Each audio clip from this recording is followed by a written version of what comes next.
What's going on, people? It's a late one, but we need to go ahead and get this in, all right? Find somebody who knows somebody to tell somebody about what we've got going on over here. If you like it, let me know. Share it if you do, and subscribe if this is what you're looking for. All right, so I'm bringing us in tonight with an old cut from 1995. This is Nas. Oh, yes, and it still sounds good.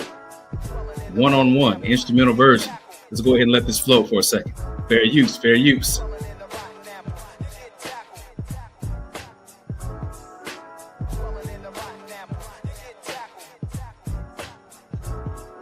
Fair use, fair use.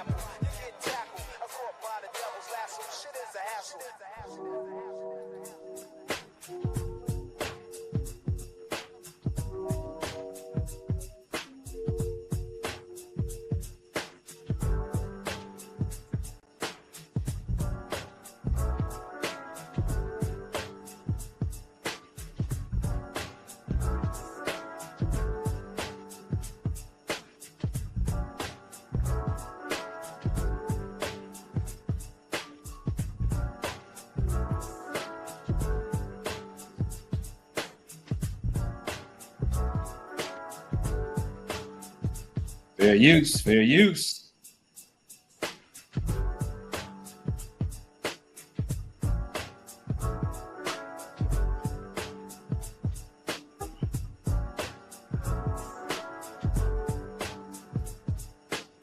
All right, fair use, folks. Let's go ahead and get into it.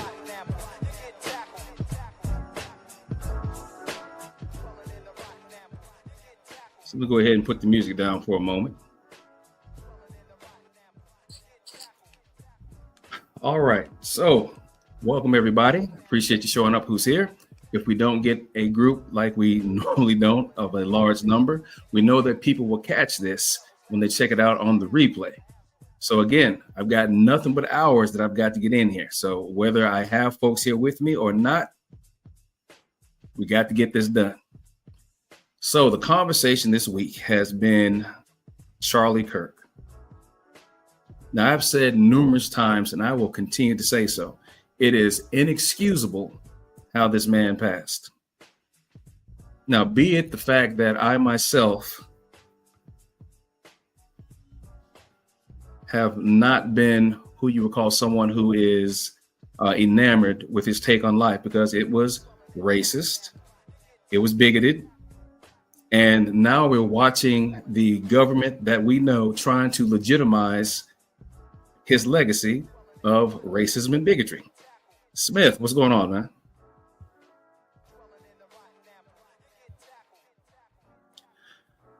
So what I want to do tonight here is just go through what I call the facts of the matter.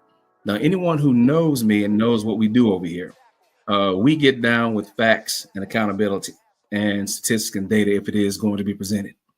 What I do not care to get into back and forth with folks is misinformation that has been fed, that has been pumped into people intravenously, to whereas they may have no knowledge of the situation, but based upon where they get their information from, that's what they take to the lines, and they come out and argue it up and down.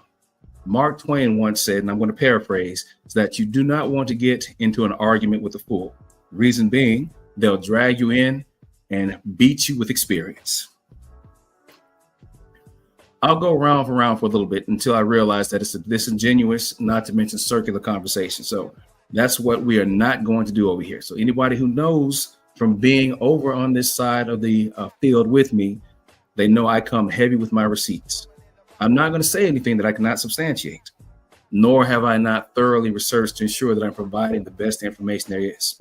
One thing that we don't need right now is any more misinformation, not to mention the attempts to legitimize the legacy of Charlie Kirk. Charlie Kirk had proven to be a racist, a bigot. And the fact that people are actually trying to call him a man of God and God-fearing is absolute foolery to me. And I say that in all sincerity. Now, as I said before, it is inexcusable what happened to this man in his last moments of his life. No one should have to endure that. Oh, hello, Shane. Well, stay around here and I will demonstrate some things if you want to see. I'm not sure why you're here unless you're here to prove yourself right or to prove me wrong, but just settle back. I'm going to be here for a little bit, a lot of information to share. So just give me your attention for a moment, bring what you have in your mind, and see what we have over here as far as facts of the matter. So let's do this, folks. Let me go ahead. Let's kill the background music for a moment. Now, I've got a few videos that have already dropped out on TikTok, on YouTube.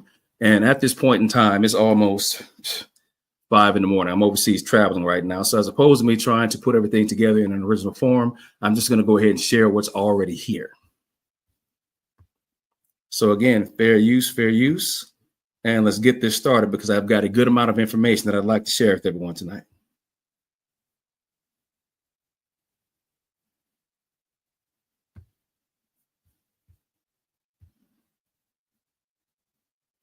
So if it, excuse me, at any point if you can't hear anything, let me know because I'm in a hotel and I can't guarantee that the sound is going to be good or there won't be any buffering. All right, work with me.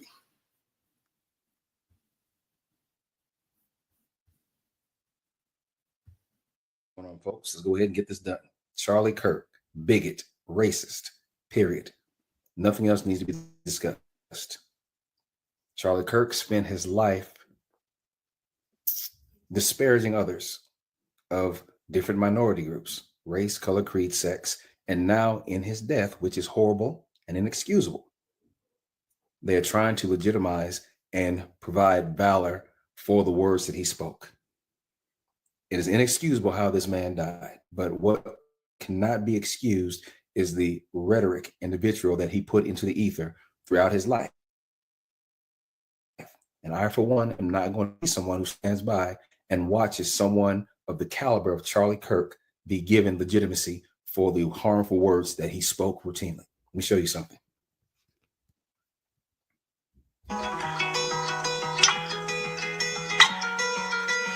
Shot down and he was barely 31. Another woke coward took a life with a gun. He left behind a wife and a daughter and a son. All he did was try to speak for all of us. All right, Tom McDonald, you are a damn fool. To make the statement, all he did was try to speak for all of us. But who are us? The same folks who spoke and believed the same type of racial rhetoric, disparaging commentary, and just hate speech that Charlie Kirk stood for. So that is the all of us that Tom McDonald is speaking of. But I want you to take something in notice here, folks. The line, another woke coward took a life with a gun. So what's being implied here is that cowards use guns to take people's lives. His words, not mine. Let's continue. So if you take a look at this stat, what group is the biggest amount of cowards for taking people's lives with guns right now? One of the last things that Charlie Kirk was being addressed was how many transgender mass shooters had there been? He said too many. I think there's been a total of 5. But if you take a look at white violence and predominantly white male violence, who would you say again would be the biggest cowards who take people's lives with a gun? Number of mass shootings in the United States between 1982 and August 2025 by shooters, race, or ethnicity. Soak it in.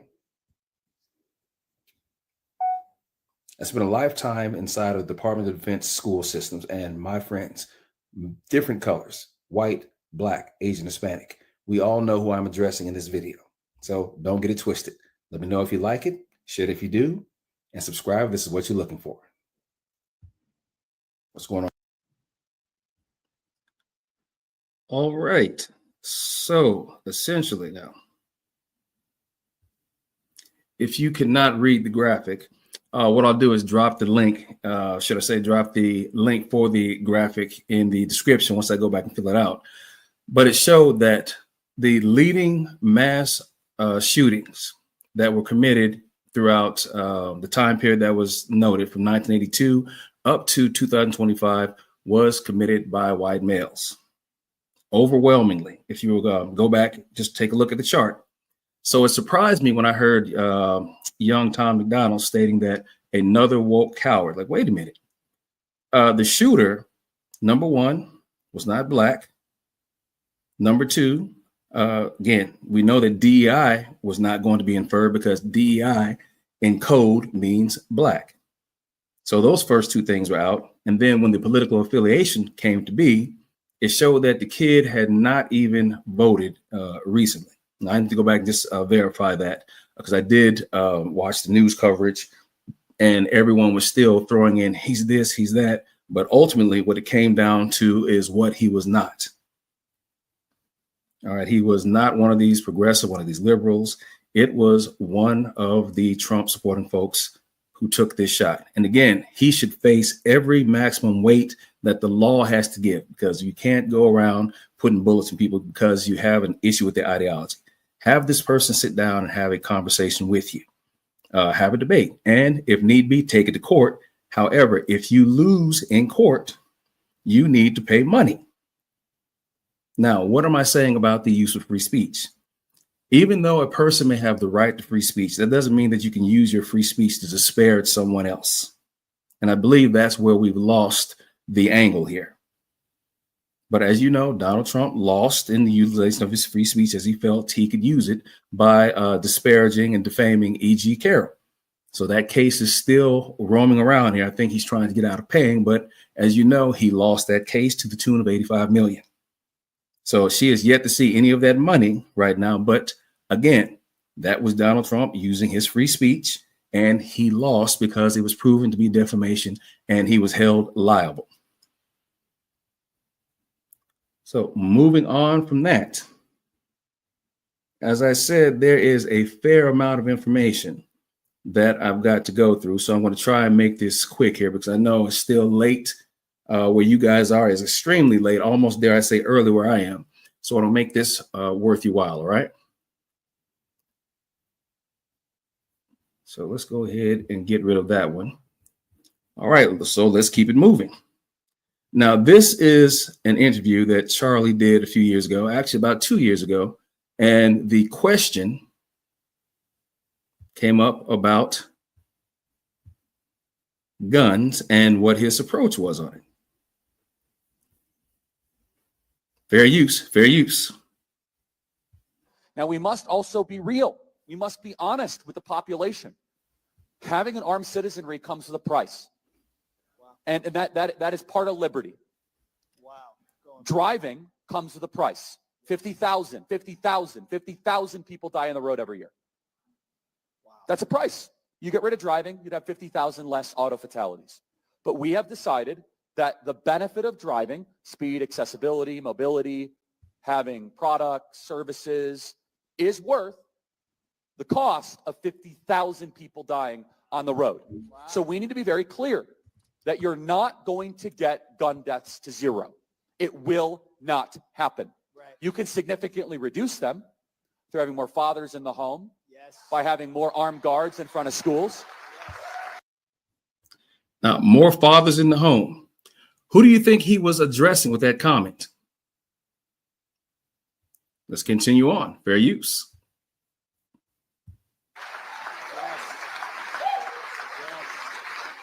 We should have an honest and clear reductionist view of gun violence, but we should not have a utopian one. You will never live in a society when you have an armed citizenry and you won't have a single gun death. That is nonsense. It's drivel. Wow. But I think it's worth it. I think it's worth to have a cost of, unfortunately, some gun deaths every single year so that we can have the Second Amendment to protect our other God-given rights. That is a prudent deal. It is rational. Nobody talks like this. They live in a complete alternate universe. Sure. So then how do you reduce? Very simple. People say, oh, Charlie, how do you stop school shootings? I don't know. How did we stop shootings at baseball games?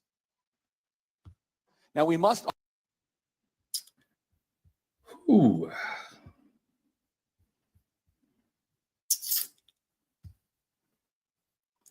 And what I and others find ironic about this is that he became a statistic that he spoke about, and no one imagined this. not myself, definitely not Nick. But again, you heard for himself. He said, hey, we need to have acceptable deaths. Still, what happened to him is inexcusable, but what cannot be excused are the words that he speaks. You can say child molesting white people as factual data doesn't mean one hates white people because the data is brought up. So what we see Shane doing right now is what I call equivocal inference, or even to the point of nominalizing the conversation, adding additional nouns, additional verbs, but that doesn't bring any legitimacy into what is being spoken of. We're looking at disingenuous conversation. So, Shane, I understand your feelings, but there's nothing here that you speak of that corresponds with the facts that are being presented right now. But still, continue to stay, speak, comment. I may address from time to time, but understand that there's nothing that's going to add any legitimacy into this. Smith, do you think gun laws will change because of this, John? Do you think the law should change? They've been trying to change gun laws for the longest. But as you've seen, the last attempt that was made, a full push, was probably around 2017 or 2018, but it did not come to fruition. So as a result, the red flag gun laws that we're trying to institute never came to pass as expected. Now, we do know that in the last administration, there was gun laws that were made and put into place, but whether or not they're still standing, I can't really say. I'd actually have to go back and take a look at that, Smith. But let's have some back chat and we'll take a look at that. If anything, we may put this up on a follow-up show. Is this guy for real? And how small are you? Hard to say. I don't know if we're talking about me or if we're talking about Charlie Kirk. I myself, I'm 6 feet, 275 pounds.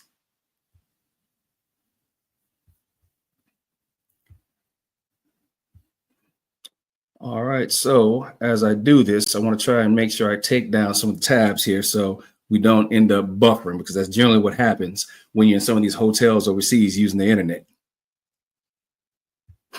All right, moving forward.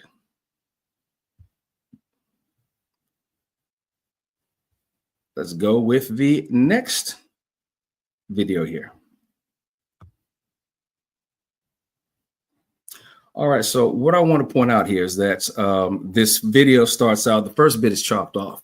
So this is a running collage here of, excuse me, I almost called him Nick, but Charlie having conversation with folks, either sitting on his panel or out in the crowd, just doing crowd work. So the question that was posed, or at least the statement that was being handled right now, was the fact that he had equated abortion to the Holocaust. So that's going to be cut off here, but you should be able to pick up the fair amount of information from the exchange here. All right, fair use, fair use.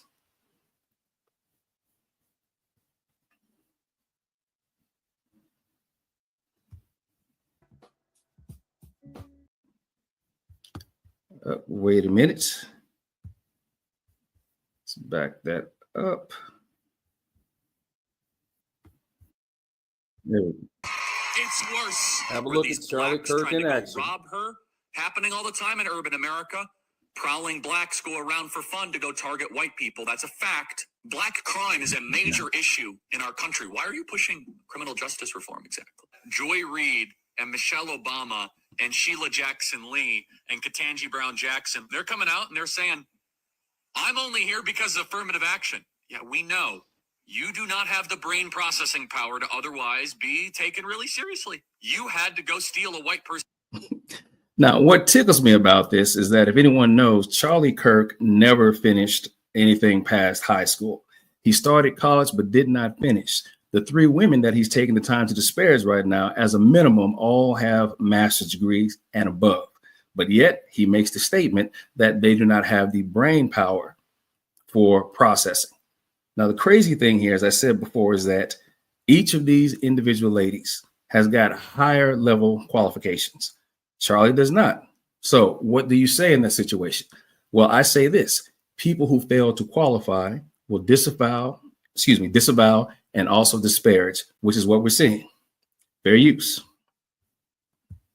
slot to go be taken somewhat seriously. Now, the southern border is, of course, the great replacement. They're trying to replace us demographically. They're trying to make the country less white. It is an anti-white agenda. If I see a black pilot, I'm going to be like, boy, I hope he's qualified. Taylor. All right. So again, I don't know if you're still here, Shane, but I don't know what you call this. I'm sure you would not call this racism, but it's clearly stated here. That's what it is. As I said before, DEI has never been associated with anyone else but a person of color.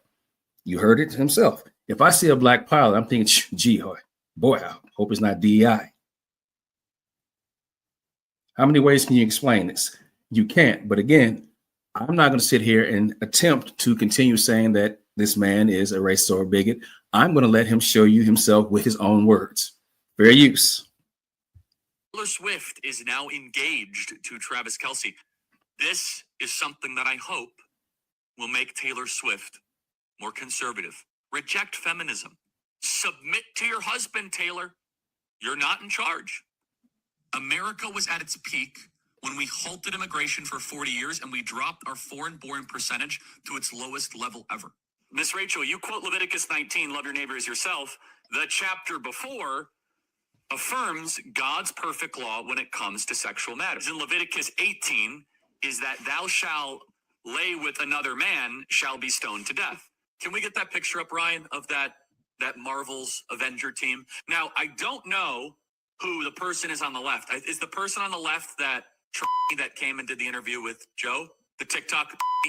Your government is being run by freaks. It's like immediately I have like a flashback to a country where weren't able to do Bud Light commercials. What does being trans even mean? Is that even a real thing?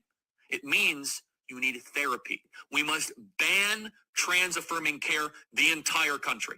I do think that there is a direct correlation between someone's testosterone and their politics. On young men, the lower their testosterone, the more likely they are to be Democratic. So if you had a daughter and she was 10 and she got raped and she was going to give birth and she was and she was going to give birth and she was going to live, would you want her to go through that and carry her baby? That's awfully graphic. But it's a real life scenario that happens to many people. The answer is yes, the baby would be delivered. When blacks in America did not have the same rights they had today, they were less murderous, there was less break-ins. Why is that? So I'm sorry, are you trying to say that blacks thrive under subjugation? No, I'm not. I'm asking you the question. The data shows they were actually better in the 1940s. It was bad, it was evil, but what happened? Something changed. I'm done talking. So let me go ahead and address that one right now, because obviously that was another lie. Now, when I say it's a lie, let me back it up a bit. It was the presentation of how he went about it that was disingenuous.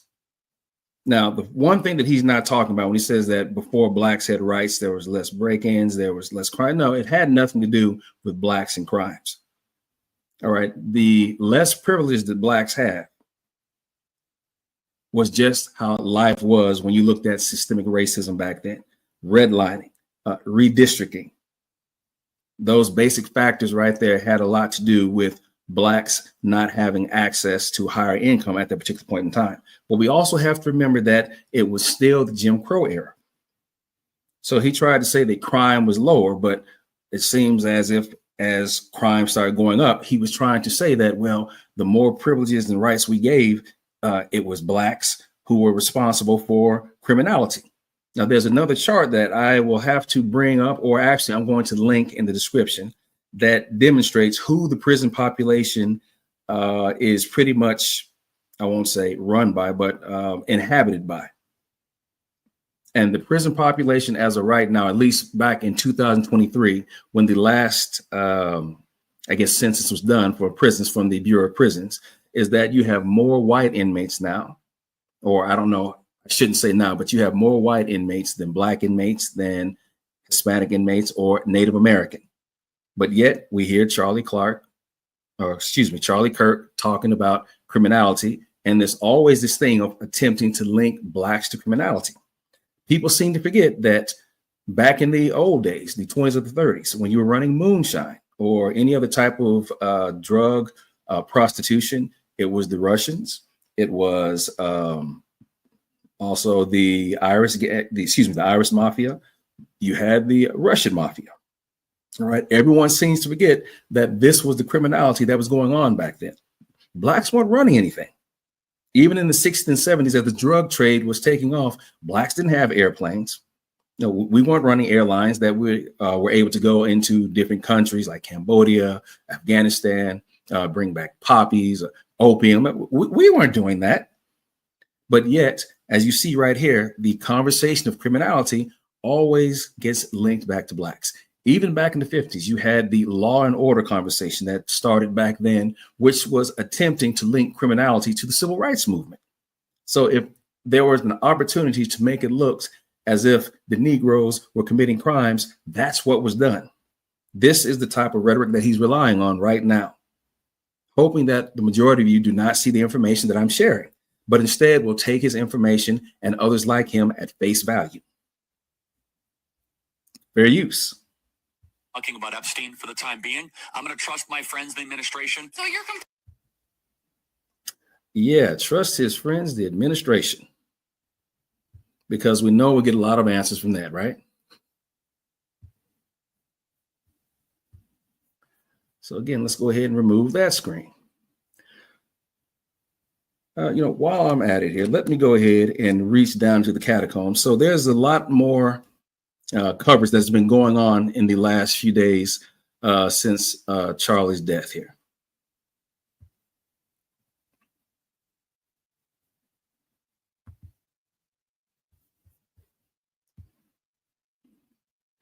And one person who did sign off on this recently was Nick Fuentes.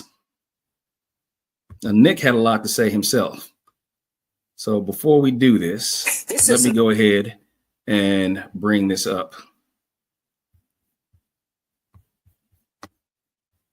Bear with me for a moment while I go ahead and get this straight.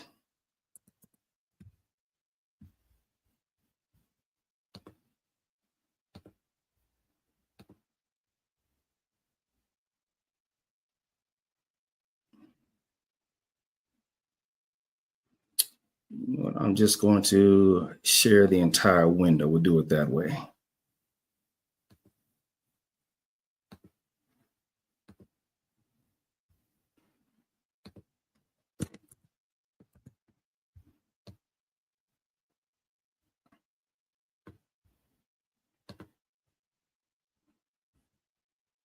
All right. So again, fair use, fair use. Okay, so this is Nick Fuentes' response to what's been going on the last couple of days. Now, anyone who knows Nick Fuentes, again, here's another self-proclaimed white nationalist, spouse racism, bigotry, is not shy about it and is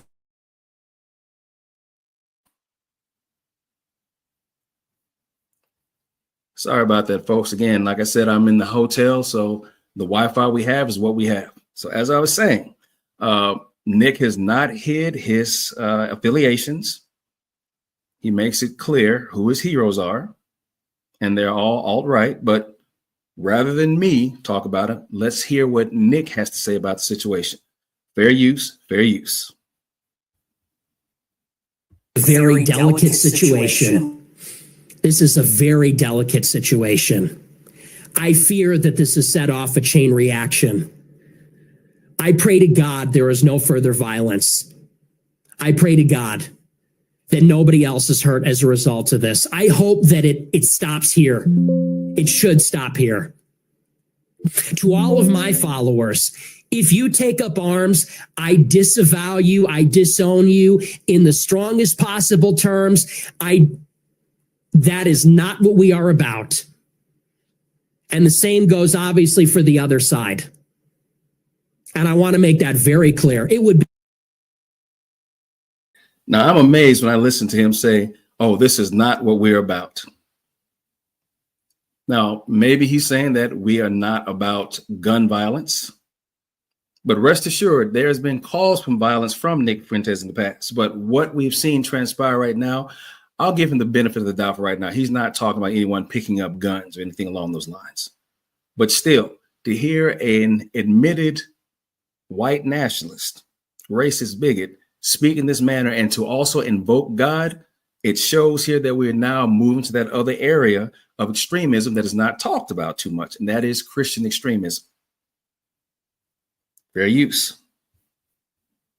Be a profound moral, political mistake for anybody to take the bait and to engage in any kind of reprisal, retaliation, revenge. Remember, we are the good side. And what makes us good is that we have Christ. What makes Christianity and Christ so different from the other religions is that our religion is based on the bearing of suffering for the sake of even those that persecute us. An overflowing of love, an overflowing of self-giving love, so much of it, it cannot be contained. An unconditional, absolute standard of love for all of God's children, even those that are misguided, even those that persecute us, even the most heinous among us. That is what makes us different. That is what makes us good. You think you're good? You're not. You are not good. I am not good. You are a man. I am a man.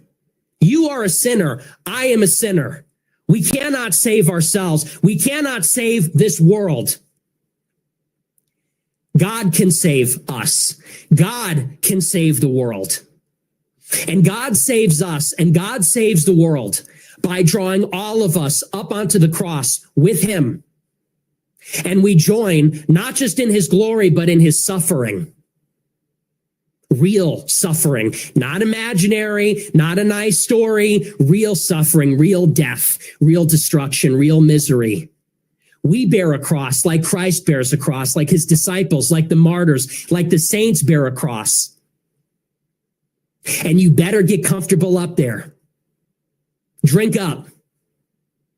And you bear that cross, not for your kin, not for yourself, not for your children, which are an extension of yourself. You bear that cross and that suffering. You drink from that chalice for your enemies.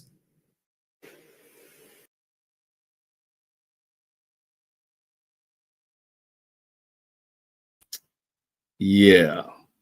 So as I said again, so we're saying the extremism come about because how is it that someone can consider themselves to be the good guys when you deny actualities of the Holocaust? Again, you disparage Blacks, you disparage Hispanics, you disparage the LGBTQ, you disparage immigrants, but yet you want to call yourself the good guy. So that is just the delusion of Christian extremism that we're seeing come into play because it's been made comfortable for extremists to walk around now. Hell, you've got extremists who are now part of the levers of government. So again, just to step back here for a second, Shane, I just want to address your disingenuous conversation here. So even by you saying, yeah, we got to mislead, you weren't smart enough, you're saying that it's attacking her intelligence, not her race. No, it's attacking her race by pointing out how her race is unintelligent. So this is what you would call an equivocal inference, or a part or an extension of the Southern strategy. Now, for those of you who may not be familiar with the Southern strategy was what was utilized by the Solid South, or the states that made up the Confederate States of America, to still relay the mentality and the desires of the segregationist community. Meaning that back in the day when you could say ninja, ninja, ninja, you know what I'm saying? You can't say that anymore. So you had to say states' rights. You had to say busing. These were some of the things that Lee Atwater accidentally spilled back in the early 80s on how to discuss what was needed to keep in touch with the Southern whites at the time to ensure that they still voted no longer Democrat, because again, in the 1960s, you had the switch of the parties where the ideologies changed. And that was primarily because the Southern Democrats, who were the Democrats of yesteryear, which is not the same Democratic Party that we have today, they started bailing once the discussion of civil rights became prominent inside of the Democratic Party. But nonetheless, for the Republicans who are there now, remember, there used to be the Republicans who were once the Southern Democrats. The Southern Democrats in 1964, when the Civil Rights Act was passed, following the 1965 Voters' Rights Act passed, left the Democratic Party to join the Republican Party. And those Republicans who wanted to still maintain civil rights and look for the equality of all left the Republican Party and went to the Democratic Party. So when we say, getting back on point here, Shane, if you're still here, we're talking about attacking intelligence. No, the intelligence is associated with the individual. This is the disingenuous conversation that individuals like yourself like to make. They try to dance around the facts. Oh, no, I did not insult you. I was talking about your intelligence. But in many documents that has been kept around here, the intelligence of the Negro or anyone else that was not considered to be socially superior was always brought into question. And the first thing that was talked about was their intelligence. So I dismiss you with this nonsense, Shane.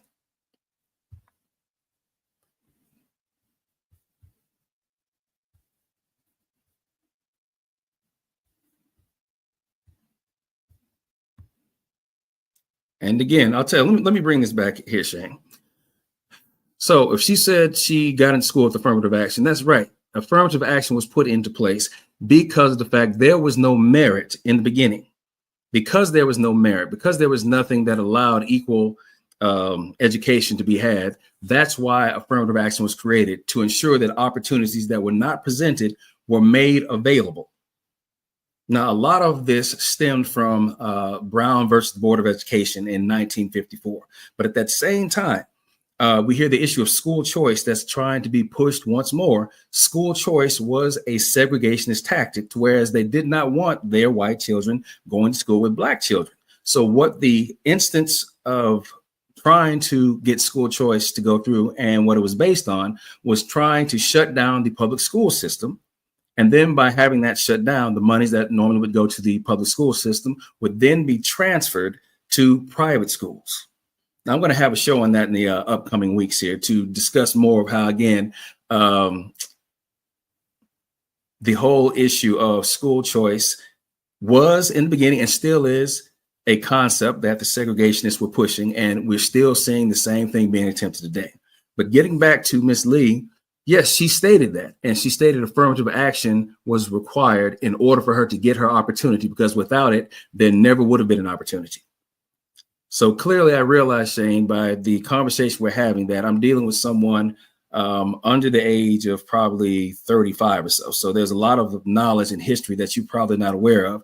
And based upon where you get your information from, you would not know this. But her saying that she would not have gotten in without affirmative action, that is truth, but not because she was not intelligent enough. Because, again, the woman has a master's degree, and I do believe a doctorate as well, or if she's a lawyer, it'd be jurisprudence, whereas Charlie Kirk has nothing past a high school diploma. So honestly, do we really want to talk about intelligence and achieving? But if you feel you must reply, go ahead. I'll make answer.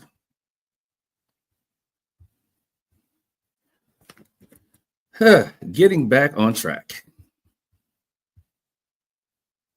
Now, of course, Don Jr. also had something to say in the last couple of days of what we are taking a look at here, folks. So just a moment, let me go ahead and clear this out.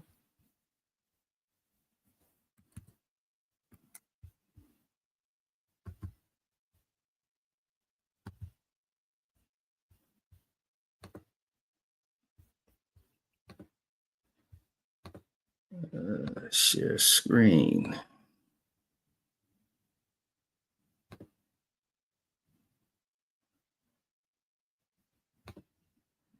Choose this audio.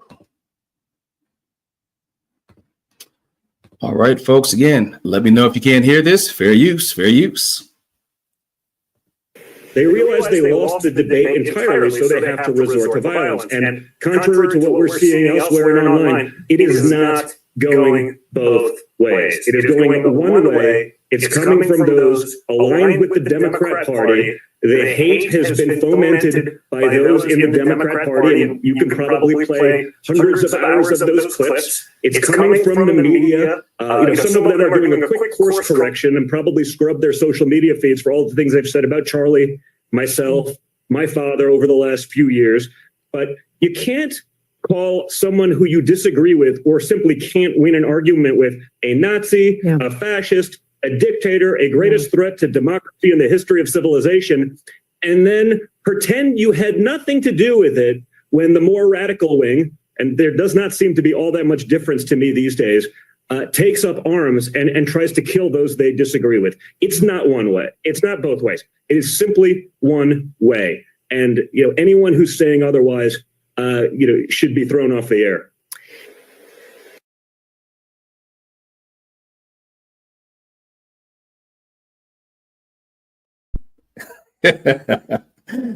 Should be thrown off the air. So you heard what Don Jr. was saying. Oh, it's the left. Oh, the violence is all one way, and we know which way it's going in.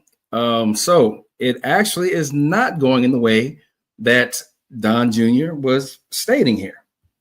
Matter of fact, it went nowhere near the way that Don Jr. was speaking of, because when everything was said and done, the shooter was not woke, was not black either. Let me do this.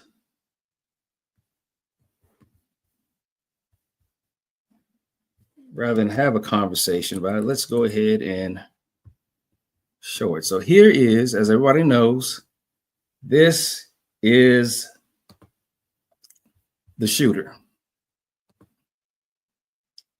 Parents. Marcus, what's going on, man? Hey, appreciate you stopping in. So we've been having the numbers go up and down, but no one here who would actually subscribe. As you know, we always get some detractors who come over looking to more or less disprove anything. Again, notice the Kirk shooter was a leftist. No, the Kirk shooter was not a leftist. Actually, what was stated here is that in the last couple of elections, the kid didn't even vote. He was not supposedly affiliated with anyone. So there's that lie blown up, Shane, but still continue hanging out if you want to. So again, everyone knows the shooter was not woke, was not a leftist at all. But if you listen to Fox News, Newsmax, One America, News, Breitbart, the Epoch Times, Red State, the Washington Examiner, the New York Post, I could go on. You will get the type of information that Shane wholeheartedly believes. Yep. So again, his trans roommate says otherwise.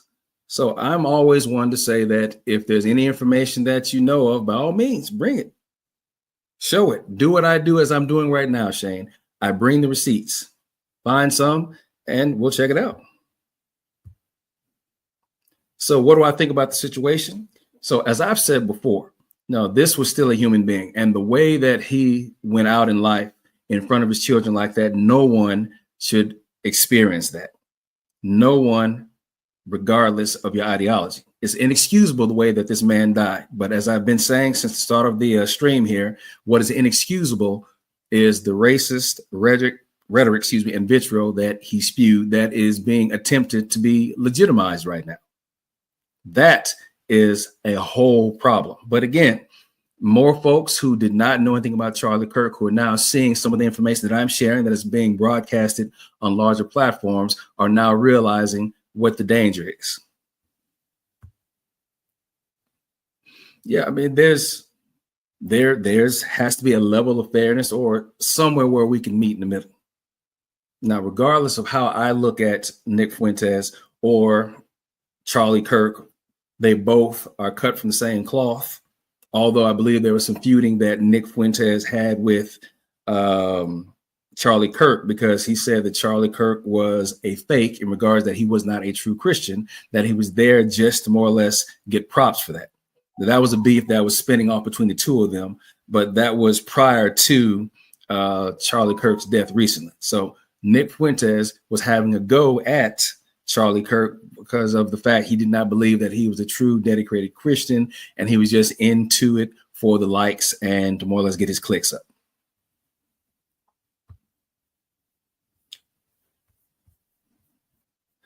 So let's go ahead and move from that. Now, Don Jr., if you saw the video, was talking about, oh, there's going to be some people that are probably scrubbing their web pages. And you know what? They're right. There are people scrubbing their pages or their X accounts, but it is not progressives, or as Shane likes to call us, leftists. Here, let me share a little bit more information with everybody. No, that's not the one. Where is... Okay, here we go.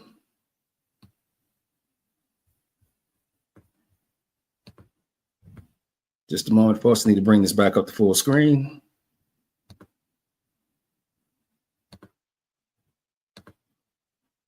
No audio required. All right, so this is what Laura Loomer had posted before it was known who the actual killer was. Now, it was all in the search. Oh, it's the left. It's the left. They sent a trained sniper to assassinate Charlie Kirk while he was sitting next to the table of hats that said 47. You could be next. I hate to say it, but I have a sick feeling we will be seeing more targeted assassination. The left are terrorists. And turned out it had nothing to do with the left at all. So as of this date, she has changed her tone. She has also changed her post. So you won't find this post out here anymore. Instead, what's now being talked of is love and forgiveness. But when she assumed it was a leftist, oh, they're terrorists. But wait, there's more.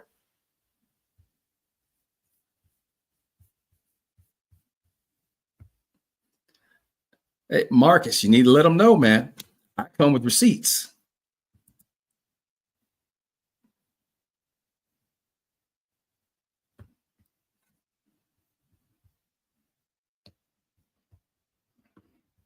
All right, continuing on.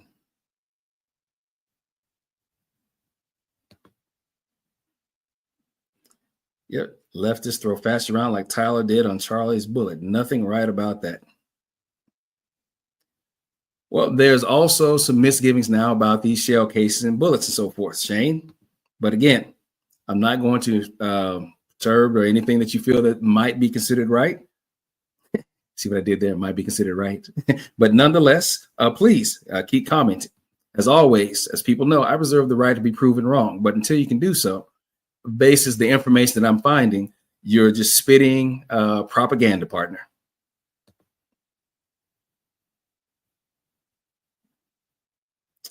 No, it's not true per se what's coming out of Laura Loomer's mouth. This is just ranting and rhetoric. Again, this is what was coming out of her mouth before it was made clear that the shooter was not a leftist. It was one of theirs.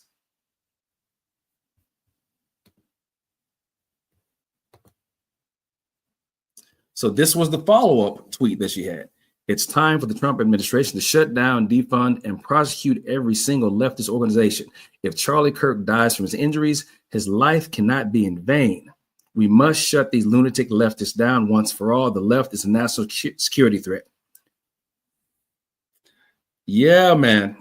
So clearly she was wrong on this. Again, it was not a leftist shooter. It was not a black person. It's not an immigrant. It was no one from out of state. It was a born and bred white Utahian, or whatever they call it, folks from Utah, who shot him, whose parents were Trump supporters.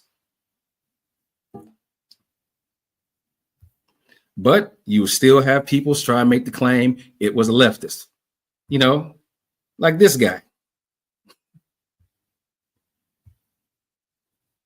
No fault, man. I've got a lag over here, Marcus. So if there is anything, let me know. Same thing, Shane. If you experience any type of lag, by all means, let me know. All right. So that was the second one from Laura. Do I have any more?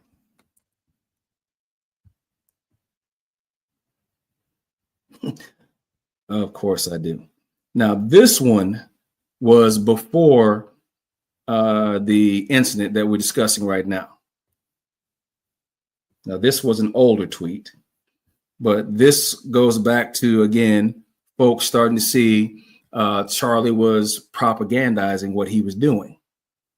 Now, I apologize if this isn't large enough for you guys to see here, but if not, you just have to go ahead and blow this back up and you get a chance when you look at it later.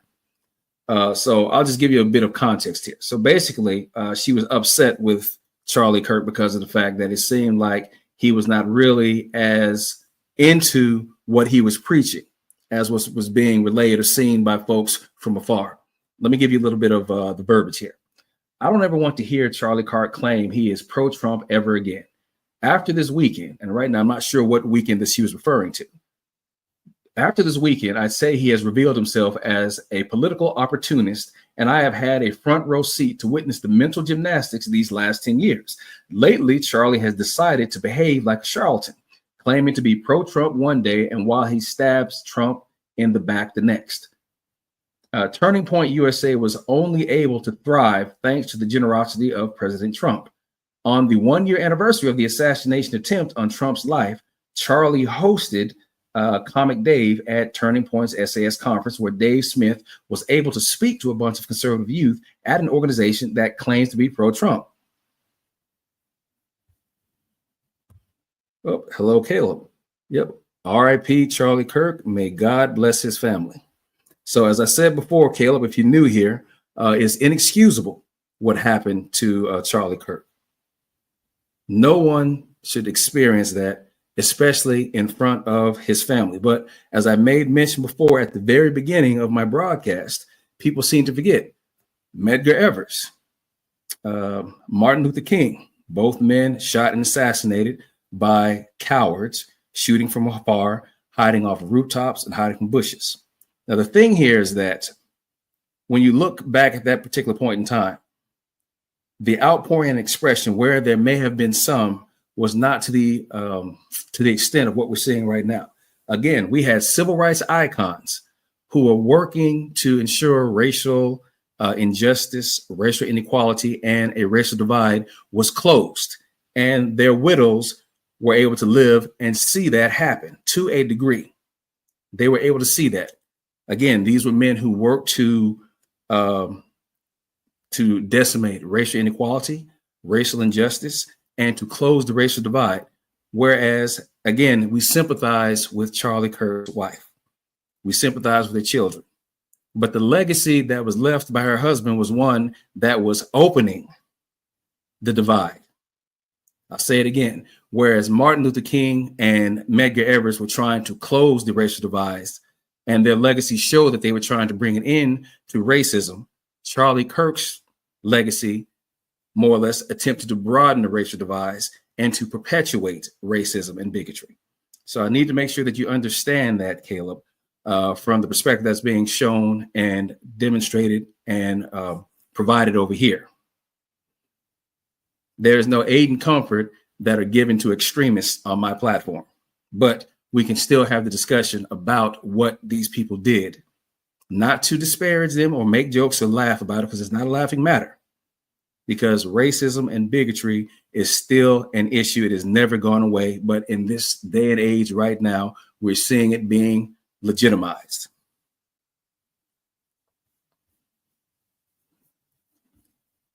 So getting back to this, on the one-year anniversary of the assassination attempt on Trump's life, Charlie hosted a Comic Dave Smith at Trump's USA. Oh, I'm sorry, I think I read that. 3 weeks ago, Dave Smith called for President Trump to be impeached and removed from office over his decision to blow up Iran's nuclear facilities. So we know this tweet is probably a couple of months ago. Charlie played both sides of the Iran issue on his show, as we all saw, because he wants to play to both sides of the aisle. The honorable thing to do is to have a position and actually defend it to the death instead of flip-flop it. Now, I will give her that much aspect here, that if you got a position, stand there and stand on it. Now, Caleb, you're saying prove it. I've already done that, Caleb. So you're 54 minutes into the live here. So if you want to see prove it, all you need to do is go back and rewind and have a look for yourself. But again, if factual information is not what you're here to debate, but you want to more or less come with an ideology that, again, is built off of bigotry and racism, then I can't help you. So again, I want you guys all take a look at this. And I told you this is something that we would see. He was no extremist, no racist. Name one thing he said that was racist. And look at this. What is extremist? It seems anything right is extreme, but thinking one can change gender isn't an extreme. So again, Shane, I see that you're trying to change the conversation, but we're staying with where we are. We're talking about bigoted statements. Oh, if I see a black pilot, I hope that he's not DEI. Now, as I said before, what we have is coded language that is used, so it's not as harsh as it normally would be. So the coded language here is to use DEI that represents black. And we know that there's disparagements against blacks. But in order to do that, and Mark, you know, we've had this conversation before. I'm just going to go ahead and say it. No longer can you say, and excuse me for using this on my platform, folks, you can't say nigger, nigger, nigger. But you say busing, you say states' rights, you say DEI. This is how you code that language so you can still express to others that, okay, yeah, we're still in lockstep. Now, you don't have to accept it. And again, Caleb, you can go to the beginning of the stream here if you like. I've still got a few more things to present here to illustrate what I'm talking about. But recognize again, you don't have to like it. Yes, he was a racist. Yes, he's an extremist. He's pushed these views forever. But because you don't accept it does not mean that it is not true.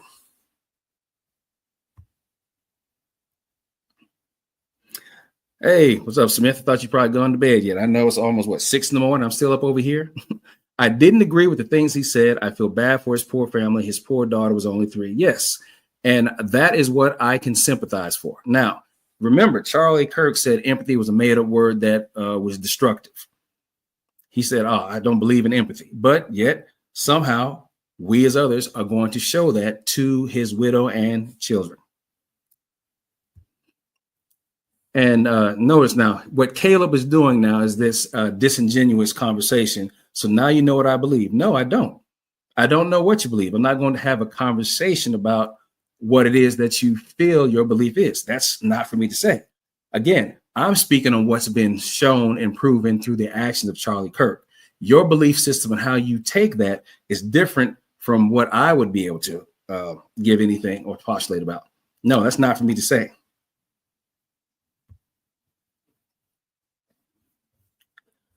So let's continue moving on. Well, we're already on that tab. So the whitewashing of Charlie Kirk's toxic legacy is underway. So again, this is not John Henry here. This is what's already been observed from others around the world. And this is just the news organizations that have been covering this story and even covering Charlie for his duration of being in the spotlight. Conservative activist and pundit Charlie Kirk was shot and killed on Wednesday, becoming another victim of America's epidemic of gun violence. Kirk's death was a tragedy for his friends and family, but the response to it from many political leaders, journalists, and news outlets has whitewashed the substance of Kirk's activism, which involved an endless geyser of hate, bigotry, and misinformation. Well, here's the summary, Caleb. Charlie Kirk was a bigot. That is the summary. And I get it, you're asking questions, so I'm giving you the answers. As I said before, I'm already down the lane with the folks who've been here. So if there's anything that you want to catch up on, you're going to have to watch the restraint. So I can't really stop right now because I've still got information to put forth. But you wanted the summary: bigot, racist, enough said.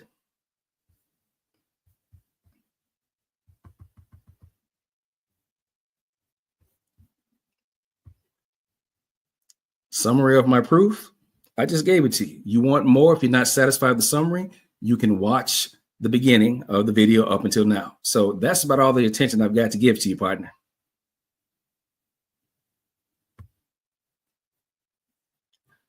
President Donald Trump baselessly blamed Kirk's death on the political left in a video released Wednesday night, arguing for years those in the radical left have compared wonderful Americans like Charlie to Nazis and the world's worst mass murderers and criminals. This kind of rhetoric is directly responsible for the terrorism that we're seeing in our country today, and it must stop right now.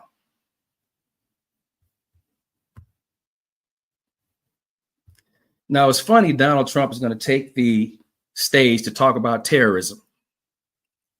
Funny how he's forgotten about 6 January 2021. Okay, that was domestic terrorism at its height, pushed by Christian extremism.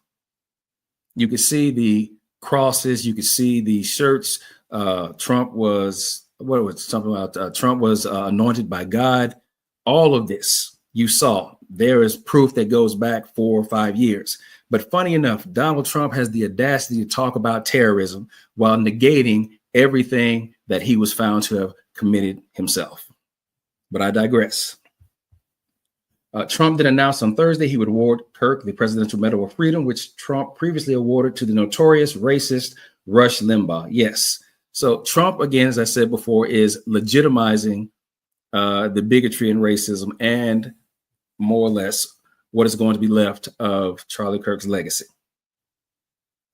And that is something that I and others who see this are just taking the time to make sure that folks who are not familiar with his background know, because we have a lot of folks who do not stay in the mix on a day-to-day of seeing what's going on. Here, let me do this. I'm going to turn on the comments. So in the bottom left-hand corner of the stage, if anyone's wondering what's being said in the comment section, you can't see that. You'll be able to find the information here. So again, the article takes his time to go through some of the works of Charlie Kirk here. Here, let me go ahead and skim a few things here.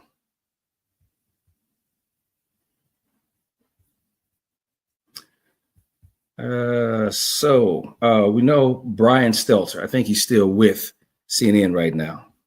Oh.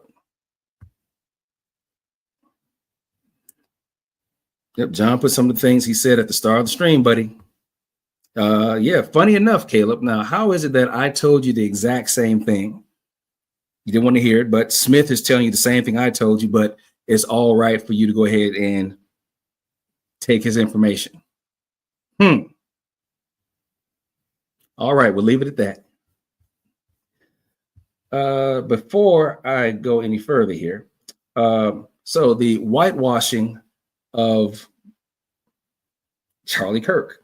Let me do something here. Let's start with this right now, because again, there's a lot of information, but I still want to make sure that I don't skip over anything that could be considered important or poignant. Brian Stelter, CNN's chief media analyst, has been amongst the most blatant in whitewashing Kirk's career. In appearances on the network and in his Reliable Sources column, Stelter has portrayed Kirk as earnestly seeking fair debate across the political aisle. He invited people to try and prove him wrong, Stelter solemnly noted. Stelter has covered Kirk for years and is thoroughly aware of his bigoted remarks and actions, but Stelter chose instead to distort the record following the pundit's death, dishonestly offering up a false portrayal to millions of people. And yes, that's what you're seeing. Yeah, Josh, everybody knows that. But again, the fact that the shooter's boyfriend was a transgender has nothing to do with the bigotry that Charlie Kirk was routinely spouting. So as always, you guys want to focus on the victim more so than the perpetrator. But in this sense, we swap it around. The perpetrator of the shooter, yes, had a transgender boyfriend, which is coming out of the news. No one's going to deny that. But what's being denied now by the right is that this young man was not a leftist. He was not woke. Hell, he didn't even vote in the last election or so. His political affiliation was not liberal. It was not democratic. But it turns out that he was not a woke shooter. So again, I will say that the shooter should go to jail. He should receive the harshest of all penalties. That is something that we can say.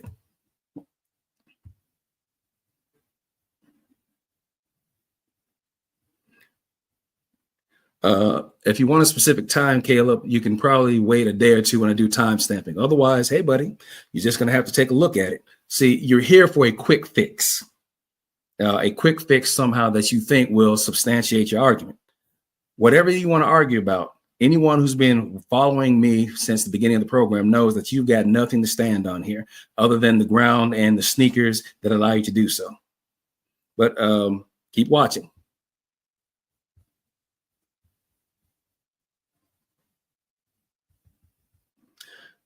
Kirk was a bigot, a misogynist, and a racist who regularly excused the very same sort of gun violence that ended his life. Again, this is Daily Cause, a news article.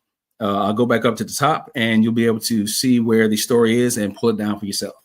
In 2023, Kirk said it's worth to have a cost of, unfortunately, some gun deaths every single year so that we can have the Second Amendment. Kirk said in 2018 that gun violence in Chicago was the fault of a lack of father problem in the Black community. So if anyone recalls watching the video that I played earlier where Charlie was talking about gun violence, remember he said, well, what's some of the ways that we can lower gun violence? How about having fathers in the home? I made the statement. Who do you think that was for? Again, that was the coded racism that everyone pretends that doesn't exist. He was trying to say that gun violence was because there were no Black fathers in the home. Has nothing to do with it. But if you subscribe to the ideology that he does, it makes all the sense in the world. Why? Well, that's just how bigots think. Promoting racism was one of Kirk's most consistent stances as he led the right-wing pressure groups Turning Point USA and Turning Point Action. In 2024, he launched a campaign attacking the legacy of revered civil rights icon Dr. Martin Luther King Jr. Kirk said King was a myth has been created and it has grown totally out of control. At a conference he held the previous year, Kirk said King was awful and not a good person. Yeah, so again, we'll make the comparison between Charlie Kirk and Dr. Martin Luther King. It's the same thing as when he tried to call Ketanji Brown, Sheila Jackson Lee, and Vice President Harris incompetent and that they didn't have the brain power. But again, each of these women have masters to include doctorates. Charlie never finished college. And we're talking even community college.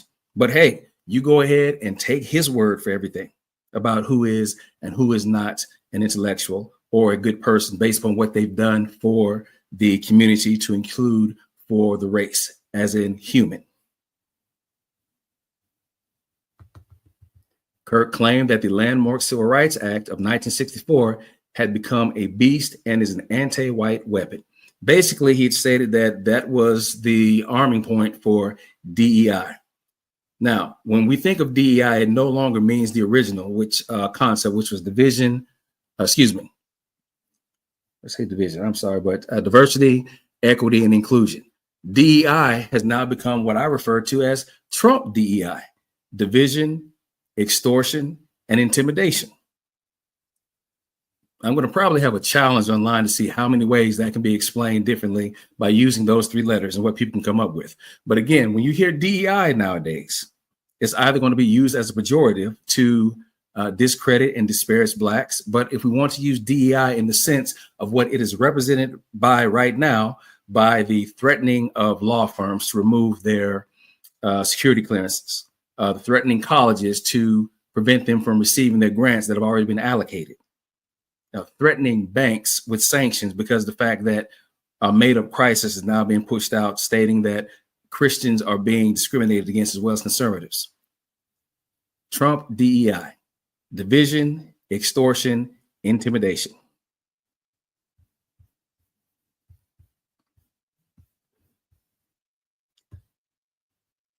No, Leo. Hello. We are not here to celebrate anybody's death. Even though I am not sharing the same background with Caleb, nor Josh, nor even Shane, I want to make you known here, man. If you're going to be joining the platform, understand that this is no place where we celebrate the death of an individual. It is inexcusable how he died. But what we're talking about right now is the inexcusable actions that he put forth through his life. by racism, bigoted, and other types of vitriol that he put into the ether. That this article, one of many that you can find that discusses that, but by no means, no. If you're here to celebrate his death, this is not the spot for it. You're free to stay, man. But again, we're not celebrating the death of anyone here.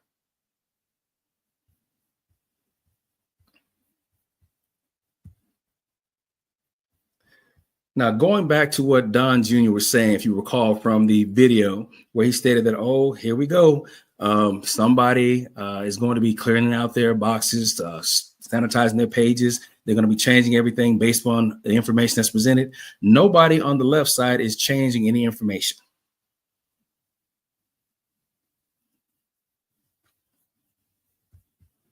So here's the next article. Americans see left and right violence as equal issues. The data doesn't. Now, this is information that I've been tracking for a while that I myself am not going to try and convince anyone of, but you can always take the information that you find here and go forth.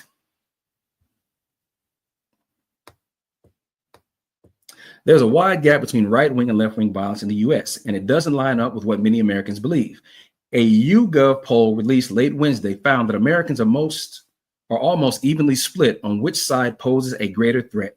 31% say left-wing violence is a bigger issue.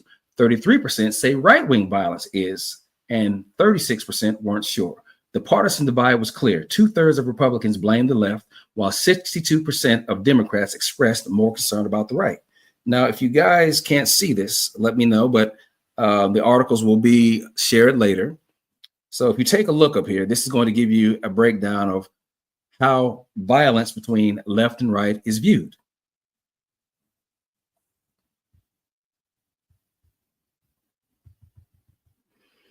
However, the data on political violence shows a much more lopsided situation. So again, this is something that a majority of folks like myself who are social scientists, who look at society as a whole, being my background in psychology, bachelor's, master's, as most of the folks on my platform know, I'm currently a doctoral candidate going through my doctoral studies here. So a lot of the information that will be provided is going towards my thesis. But again, let's go ahead and do this one more time. However, the data on political violence shows a much more lopsided situation. A 2021 study published in the journal Criminology, Criminal Justice, Law and Society analyzed ideologically motivated extremist killings from 1990 to 2020. The results were clear. Only 42 incidents of politically motivated homicide, or 15.6% of all incidents, involved far-left extremists. In contrast, far-right extremists were responsible for 227 incidents, 84.4% of the total.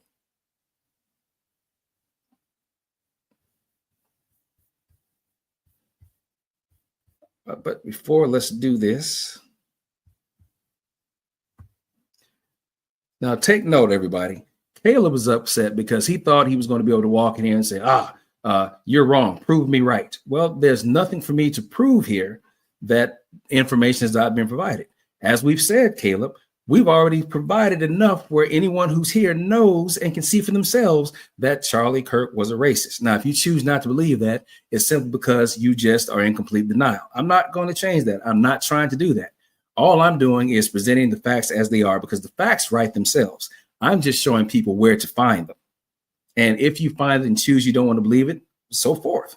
That'll be it. But believe me, we are not going to try and convince you of something that is clearly out in the open, especially when we've already told you that if you want to find it, go back and take a look.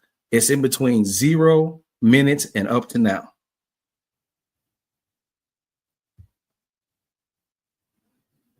Show a quote or clip that ain't out of context. Actually, I did, Leo.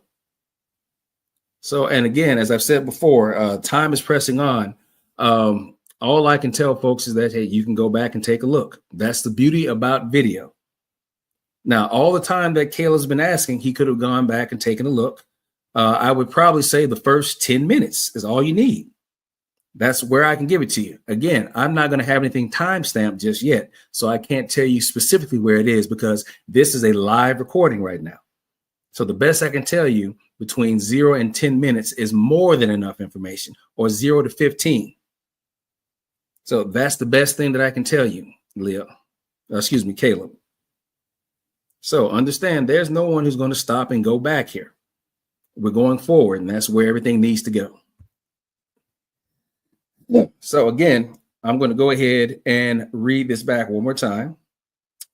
A 2021 study published in the journal Criminality, Criminal Justice, Law and Society analyzed ideological motivated extremist killings from 1990 to 2020. The results were clear. Only 42 incidents of politically motivated homicide, or 15.6% of all incidents, involved far-left extremists. In contrast, far-right extremists were responsible for 227 incidents, 84.4% of the total. So you don't have to take my word for it, which I know you're not. But basically what this article is saying is that it has always been right-wing violence that has been predominant in America. Now, for some of you who are not old enough to remember, I am myself old enough to remember when you had the right-wing folks that were bombing abortion clinics. Yes, actually bombing. So a lot of that, most of you are not going to remember or even have anything on your radar because you're not getting history presented or you're not looking for that information. Oh, I'm sorry, Leo. Did I forget to? Here we go. Plus, be honest. The left is the ones that keep putting things in the framework of black versus white or us versus them. We need to get back to judging people by their character. I disagree with that wholeheartedly, Leo.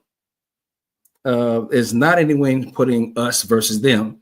It's generally the other side of the aisle. Anyone who has an issue is always going to be the one who makes it known where the problem is and where they think it is because of either having an authoritarian background or even a deeply religious background where someone is demanding to see order. Where do you see that coming from? I could tell you, but you wouldn't accept it. Again, I'm not trying to persuade or change anything that you may believe. Facts don't hide themselves from anyone, all right? They write themselves. I'm just showing you where to find it. Oh, I'm sorry there, Caleb, I missed out. We are all sinners. Take the plank of wood out of your own eye before you take the speck out of his. Again, you're only a sinner if you believe in that. I'm an atheist. So therefore, there's no sin that I can claim because there's no sin that I am guilty of or have committed. So that line of questioning is missed on me. Caleb, yes, we are all sinners, Charlie included. That being said, to Smith, correct. So as Smith already knows before he came here, I'm an atheist. I have no issue not worrying about what happens tomorrow or the next day or so forth because of the fact that let's put it this way, outside of the Bible, per empirical evidence, where in recorded history did a man ever walk on water? The answer is never.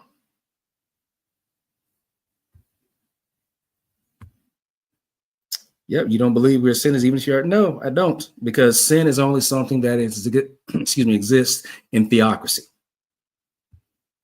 Now, of course, I'll never say that I haven't lied or done someone wrong, but you want to call that a sin. I call that an action to where, yes, I was wrong. I don't call it a sin because sin does not exist for someone who does not practice the ways of the Bible.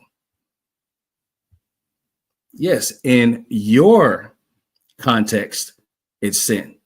All I simply say is I was wrong in what I did.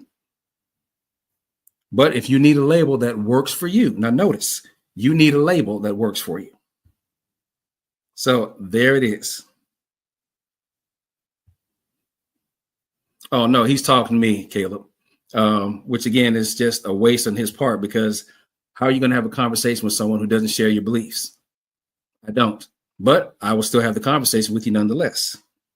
So getting back to what we're saying, a far-right ideological motivated homicide has occurred at least once every year since 1990, the study's authors wrote. By comparison, far-left ideologically motivated homicides were present for only 17 years of the 31-year time span of the current analysis.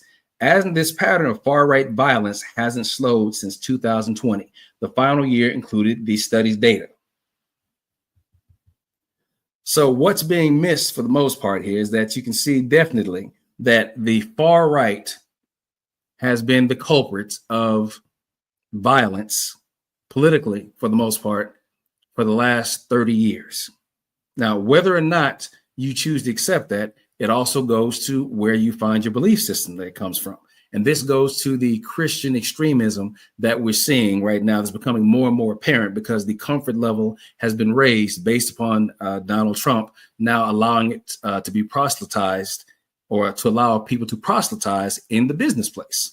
Whereas openly, the thing is that if you practice your religion, you know, practice it amongst your folks who shares it, someplace where you guys get together where it's not a disturbance to anyone else. Now you can just walk up and say, "Hi, Bob. So how's your relation with God?"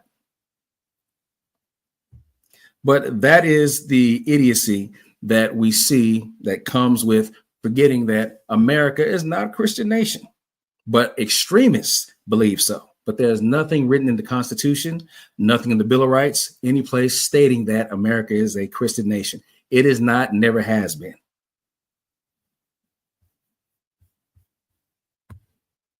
And I don't appreciate how you said, I don't know how someone is going to have a debate with someone who doesn't share my beliefs. I'm wrong every day and think anyone can find common ground. Okay, so you don't appreciate it. But again, I stand by what I've stated here. I can try and have a conversation with you. But the fact of the matter is that if we can't see a blue car in front of us because I think it's blue, you think it's red, what do we have to discuss? All I can do is extend to you courtesy, which is what I'm doing right now.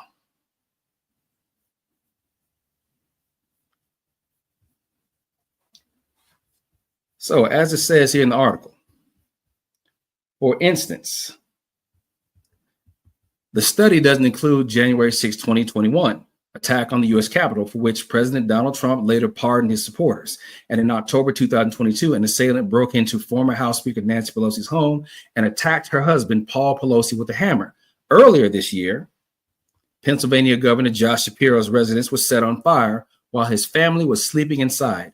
Then in June, a gunman targeted Democratic lawmakers in Minnesota, killing State House Speaker Melissa Hortman and her husband, and wounding State Senator John Hoffman and his wife inside their home. And all this was done by Christian extremists or the far right. Now, going further into this, right-wing violence isn't just persistent, it's accelerating. Yet many prominent officials, including the president, have downplayed or even excused it. So for anyone watching right now, even as you guys go back and forth in the chat, recognize here that what I'm speaking of is what we're dealing with right now, right-wing violence. And that is the one side that everyone seems to not acknowledge, or at least they are now. You are watching right-wing violence come to fruition, and the folks who are responsible for that are comfortable because they've got the support of the administration. Hey, what's going on, Dusty? Hey, did Fatty do a show today? I wasn't sure. I missed out on it, man. I am way up past my bedtime. It's 6 o'clock in the morning over here, so I'm fading fast, but I'm trying to hang on here just to finish out what I've got here. Feel free to jump back and forth with the guys down here. So basically what you have is Caleb here. He did it yesterday. Shit. So I think, what is it? Ladies first today.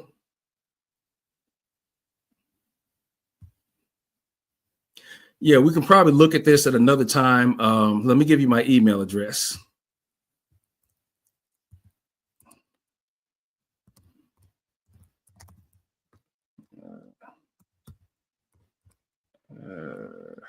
Come on now. So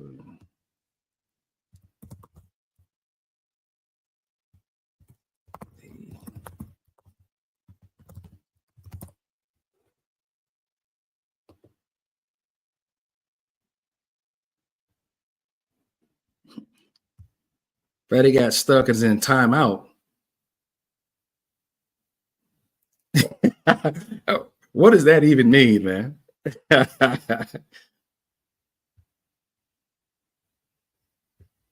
All right. Well, like I said, I'm over in Europe right now, so I can probably give Fatty a call on that. So getting back into this, as we see here, The killing of conservative activist Charlie Kirk on Wednesday has emboldened far-right voices to call for warlike retaliation against the left, even as Trump frames right-wing radicals as well-meaning. Again, think about this. The shooter, oh shit, his channel is suspended for 2 weeks. Oh, snap. Hit me on my email, Dusty. I'm curious to see what that's all about.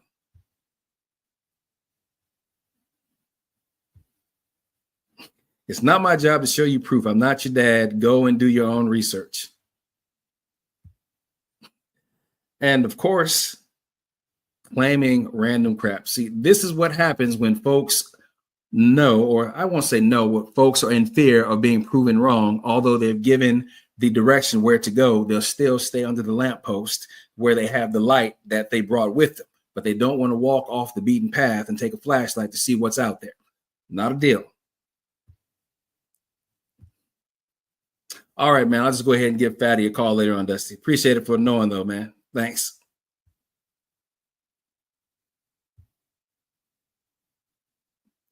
Oh, by the way, folks, what am I doing? If you look at the bottom here, you should be able to see the comments that are displayed here in the chat over in the bottom right-hand corner of the feed.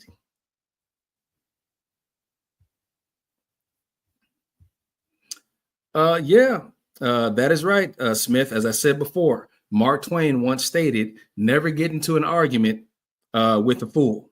Reason being, they'll drag you in and pull you down and beat you with experience. So basically, as you can see here from the article, what's going down here is that it's pointing out that the majority of violence that we see politically has been right-wing violence, but it has not been acknowledged up until now, where it is being acknowledged, but it's also being excused and dismissed. So let's go ahead and let me just go back up to the top where you can see the name of this, or better yet, as I've said before, I'll go ahead and make sure that I share the information in the description.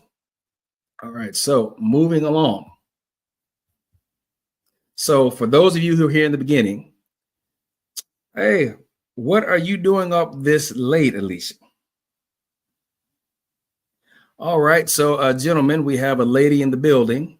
So as of right now, any of your nonsense, I've tolerated to the point that I have, but anything cross that comes in her direction, you're out of here. So I'm just going to make that clear right now. Wisdom is a part of my Council of OGs team, 3 OGs and a lady. So if you're not able to respect her presence or respect her, you are gone.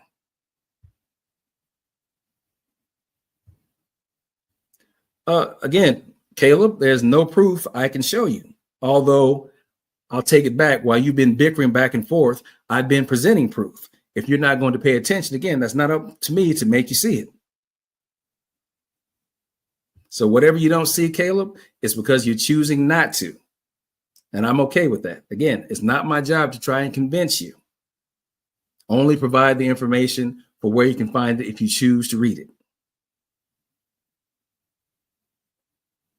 I'm not sure what you're saying, Leo. I'm looking at your messages right now on my chat and also on the side of the stream as well.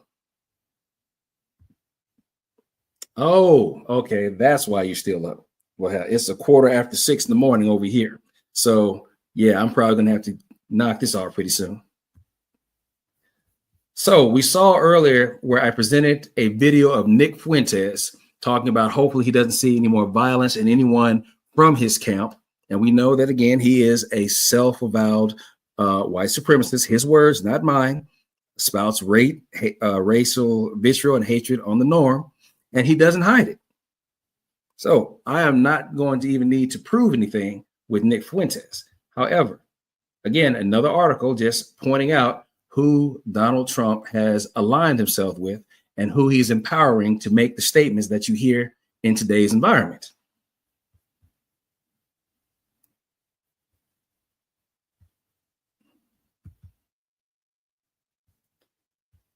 All right. So as many of you know, I do not post to provide information from sites that have been rated low in journalism or fact. But the only reason I'm bringing this up here being that it is Dukes of Hazzards here. Back when I was a kid, the show was a phenomenon. Now, back then, a lot of us, again, as kids, didn't realize what the General Lee was or what the rebel flag stood for, but we all loved the car. So Dukes of Hazzard star John Snyder says Charlie Kirk assassination will spark louder and prouder voices.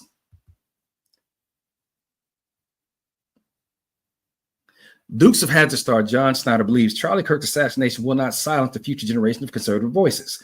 During an interview with Fox News Digital, Snyder said he believes people will be louder and prouder than ever. I think Charlie's example is going to be vast. I think it already is. I see it in some of the young folks and political activists. And again, as we've said before, and it's what's been shown here, you look at the racism, you see the bigotry, you see the references that have been made towards people of color. Again, DEI is now code to say black. I say once again, Charlie Kirk's in one of the videos that I provided earlier, where he says, if I see a black pilot, I think, gee, I hope he's not a DEI hire. Charlie Kirk saying that, oh, these women, all of them have to be black, don't have any type of mental capacity for processing information. But yet again, they all have masters and doctorates. He himself does not, but he's making the statement of their inefficiency to think. Then on top of that, he made the statement that they are so inefficient in thinking, his words, not mine, they had to steal a white person's slot in order to attend university.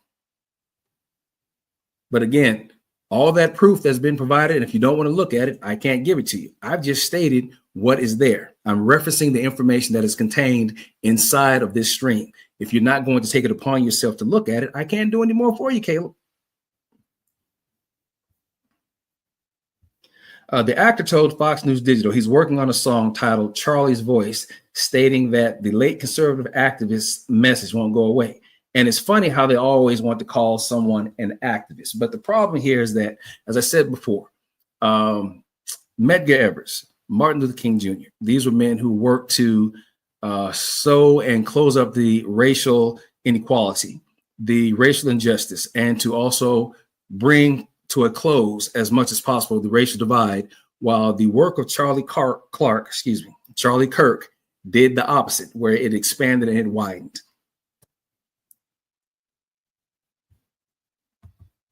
I think we're going to be louder and prouder. I hate to think of Charlie as a martyr, but I'm afraid that's what Charlie is now. In fact, it's going to be louder than ever, and we'll all be better people if we start using Charlie's voice.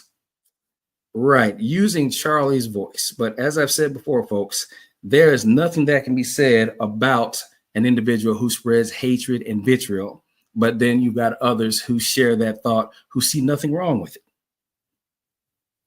Again, all I can do is present the facts. The facts write themselves. I'm just showing you where to find them.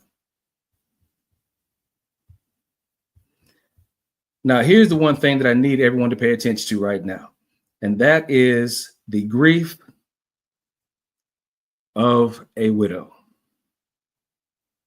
Regardless of how you look at it, Charlie Kirk's legacy of bigotry, yes, it will stand. But before you look at that, understand that she has lost her husband in the most horrible way.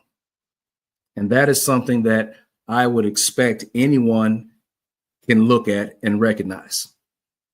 Sure enough, Charlie Kirk said, oh, I hate empathy. I think it's garbage. I think it's destructive. All right, well, others choose to show empathy towards her. Again, she is without her husband. The children are without their father. It is inexcusable how this man left this world. But the words that he used and what he stated and put towards others, that is not excusable.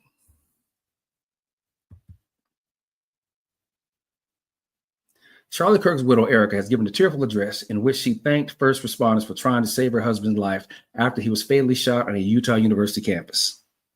Kirk, a 31-year-old right-wing activist, was shot dead on Wednesday during an open-air speaking event in Orem.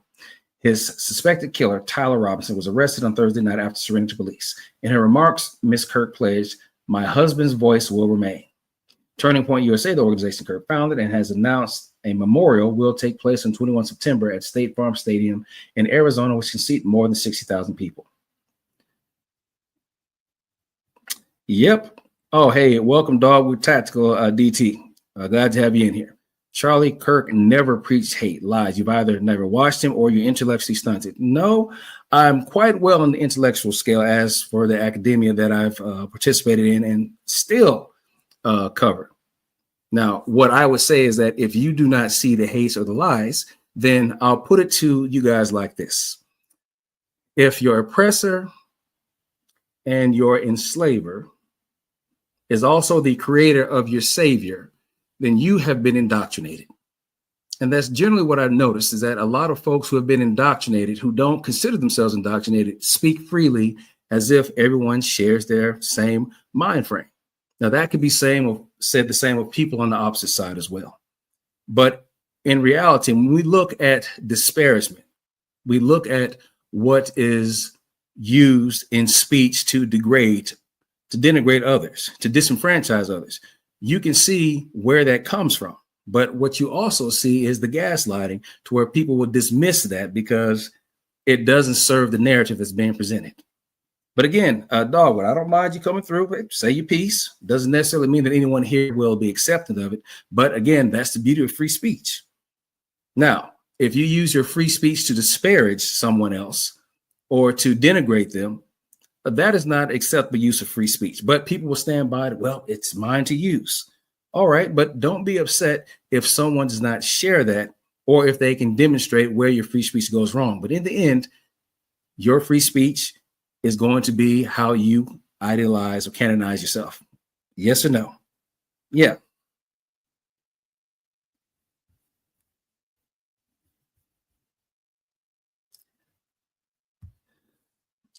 Yeah, so given the examples then. So again, you're coming in on a tail end of an hour and 36. So what I'll probably do is just go back through a couple of the videos here that if you guys have seen or have not seen, you'll be able to draw your conclusion from it.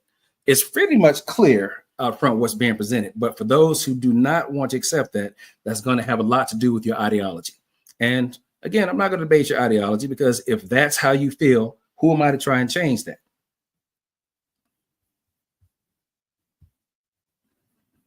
Now, there was an article that was put out back in 2014, when the media treats white suspects and killers better than black victims. Now, this has something a lot to do with gun violence, because that was one of the things where Nick had said in one of the videos, I'm sorry, not Nick, but Charlie Kirk had said that there was a gun problem, and he started talking about how crime was affiliated with blacks.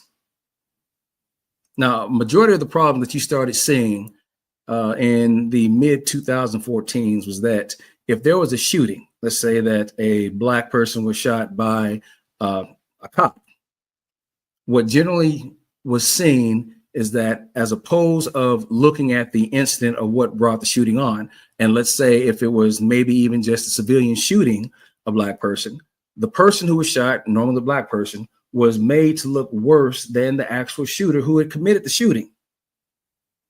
Even if this guy was a banker,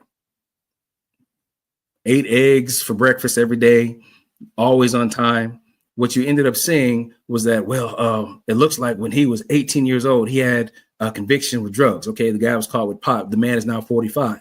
But there's some type of negativity that has to be put out to make it seem as if, okay, yeah, if he got shot, well, maybe he had it coming, or he got away with something early, but now he'll atone for it. So this is probably a topic that's better for another show where we deal with gun violence, but doesn't really cover anything. So we'll skip over this one. But the last thing that I wanted to share here, and oh, hey, look, here we go. Crime is affiliated with fatherlessness and the lack and honor of Christ. No, it is not. Fatherless may be attributed to the poor decision of folks to have sex without considering whether or not both of them want to be together, to whereas they both should have worn a condom, or one of them should have worn a condom and protection, or somebody should have said no. Christ has got nothing to do with anything.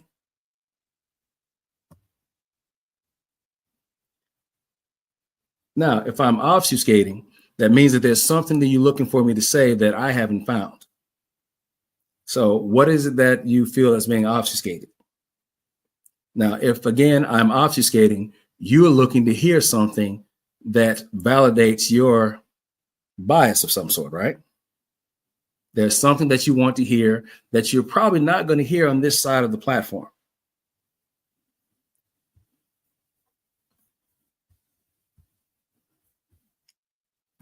So, folks, it's been fun here, but what I'm going to do is close things out here and show you what civil rights came to be, or what brought it to the forefront here. And these are people that died trying to ensure racial equality, that racial justice was afforded for everyone. On the Civil Rights Memorial are inscribed the names of individuals who lost their lives in the struggle for freedom during the modern civil rights movement, 1954 to 1968. The martyrs include activists who were targeted for death because of their civil rights work, random victims of vigilantes determined to halt the movement, and individuals who, in the sacrifice of their own lives, brought new awareness to the struggle. The chronology below describes their lives. More information is available at the Civil Rights Center, and this information is found at the Southern Poverty Law Center. So again, these are the folks who, put it this way, no, there's no subject change here. This has always been the subject. Again, Dogwood, you're coming in on the back end of a full hour and 40 minutes. So I'm okay with you feeling that there's been a subject change or someone's dodging. No one's running away from you. This is where I live. You just happen to come in at the back end of it. But I'll run a couple of clips here if you really want to see something, if that makes you feel better. Obviously, your confirmation bias needs to be fed. And we'll call that your need to be right.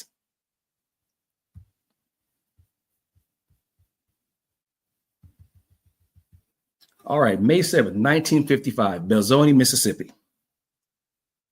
Reverend George Lee, one of the first Black people registered to vote in Humphreys County, used his pulpit and his printing press to urge others to vote. White officials offered Lee protection on the condition he end his voter registration efforts, but Lee refused and was murdered. Remember now, Charlie Kirk says civil rights was the biggest mistake that was ever made.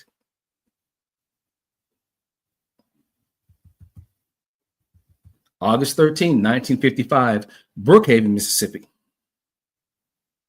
Lamar Smith was shot dead on the courthouse lawn by a white man in broad daylight while dozens of people watched. The killer was never indicted because no one would admit they saw a white man shoot a black man. Smith had organized blacks to vote in a recent election. And so that's a lot what was done even back after the Civil War was over, during the Reconstruction period, where blacks were being integrated into the South. Anyone who was seen aiding and abetting a black to vote, to get educated somewhat, they were put on the list as well as folks who were targeted, and therefore you were either hung, maimed, or just shot. But these are the things that were happening in order to try and establish what came to be the civil rights movement of the 50s and 60s. Now, everyone is familiar with the case of Emmett Till. August 28, 1955, Money, Mississippi. Emmett Lewis Till, a 14-year-old boy on vacation from Chicago, reportedly flirted with a white woman in a store. 3 nights later, 2 white men took Till from his bed, meaning they walked into his house, took him from his bed, beat him, shot him, and dumped his body in the Tallahatchie River. An all-white jury found the men innocent of murder.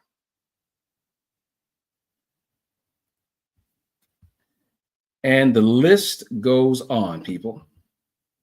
But again, as I said, I'll go ahead and make sure that I provide this information for you inside of the description, because I don't have one filled out right now. You did not give the full context of the full comment from Charlie Kirk on the Civil Rights Act. You have to admit all of what he actually said, because it goes against your narrative and proves. No, it doesn't really prove anything, if that's how you look at it. Notice we're looking at 2 ideologies, both competing. You wanting to say that the man was not a racist, me having already shown through the course of the show that he is, or information that would make it hard for people to say that he is not a racist. But again, that's where our ideologies lie. I see a blue car, you see a red car. No need for us to get into headbutting over this. But I will still provide the same information that I've had for others. Now, Caleb is just being difficult. Now, whether or not he says he's seen it, this is just bad faith on his part. Again, the facts write themselves. I just point you out where to find it. If you choose not to read it, I can't force that on you.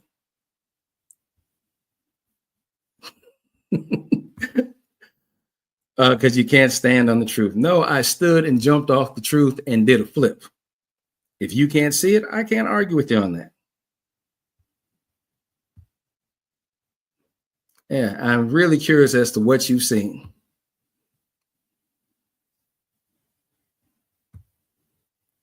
So you're the one that hasn't read it. You're lying by omission. Nope, you're assuming I'm lying because you have not seen anything that supports your bias. Clear enough. All right, so let's do this. So we'll go ahead and remove that. Let's go back into the clips here.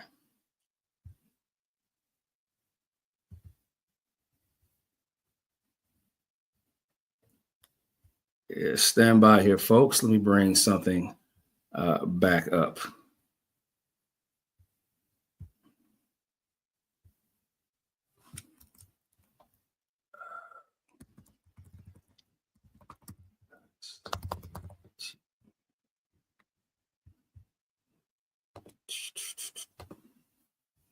Everybody bear with me for just a moment.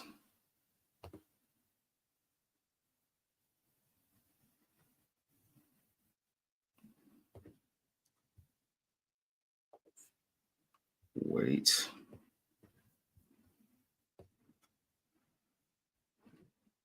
All right, I am dead, falling asleep here, folks. So this will probably be one of the last things that we'll do here before we close everything out. All right, so this is just a collage of Charlie Kirk's greatest hits, or the last ones here. So the first one, you kind of miss a portion of this, but basically what's being said here, Charlie Kirk has equated abortion to be the equivalent of the Holocaust. So this is the first thing that you're seeing here. So if you miss part of the audio, that's my fault. But here we go, fair use, fair use. If you can't hear it, let me know.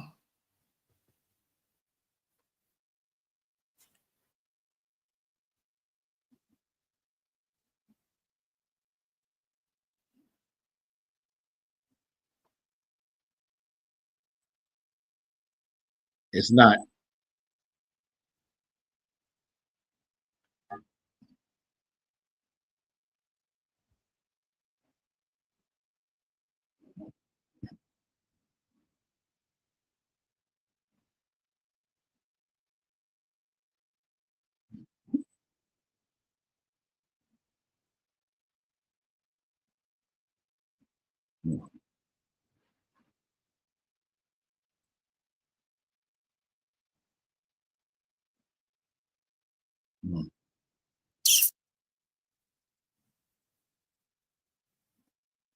DI.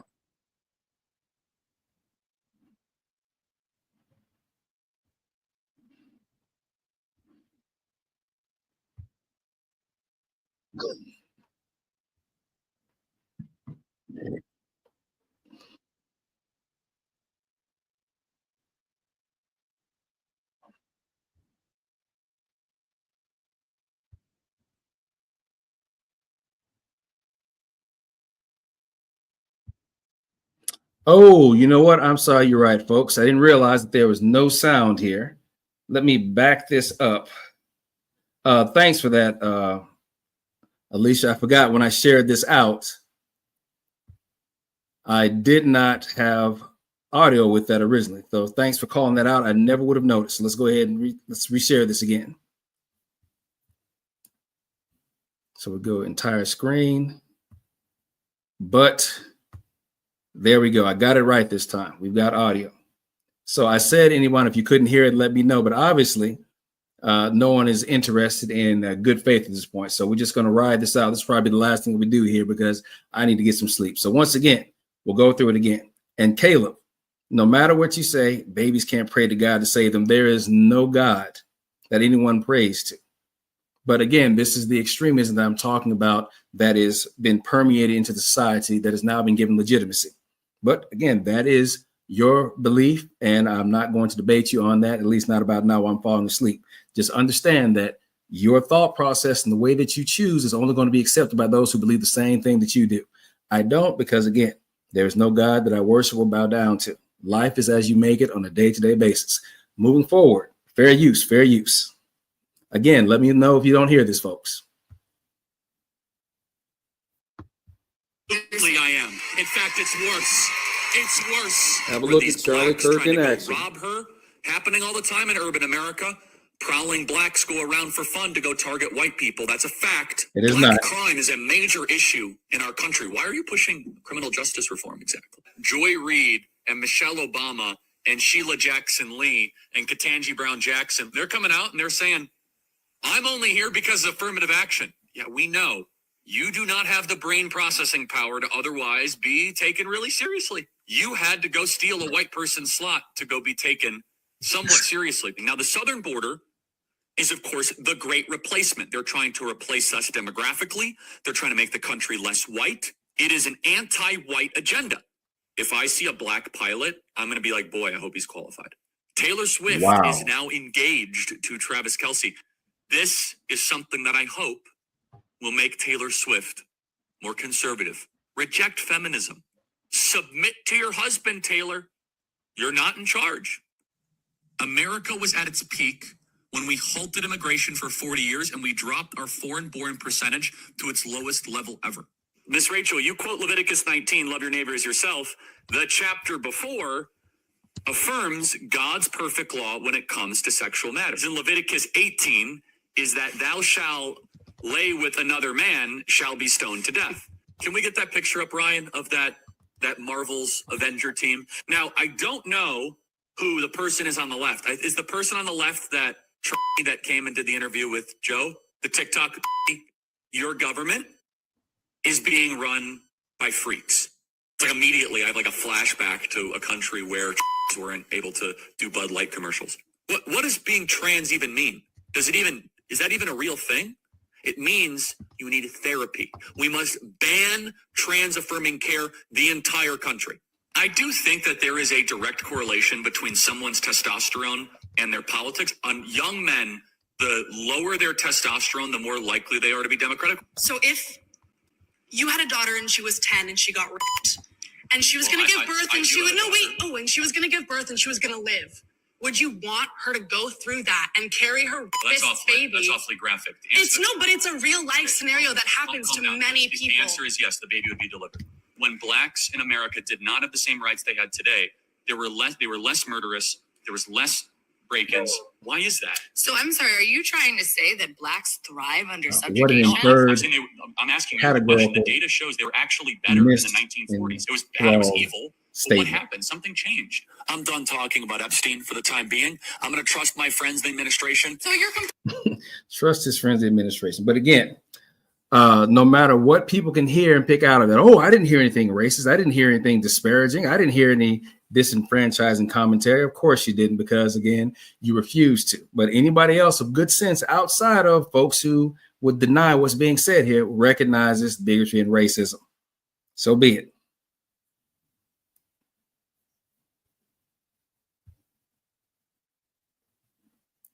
Yeah, so all these clips are used without context. No, it's fairly within the same context. But the thing is that when you watch it from extent, you get more context of the bigotry that is focused inside of them. This was just something whittled down to give you the crux of the matter instead of having you to sit there and watch 3, 4, 5 hours.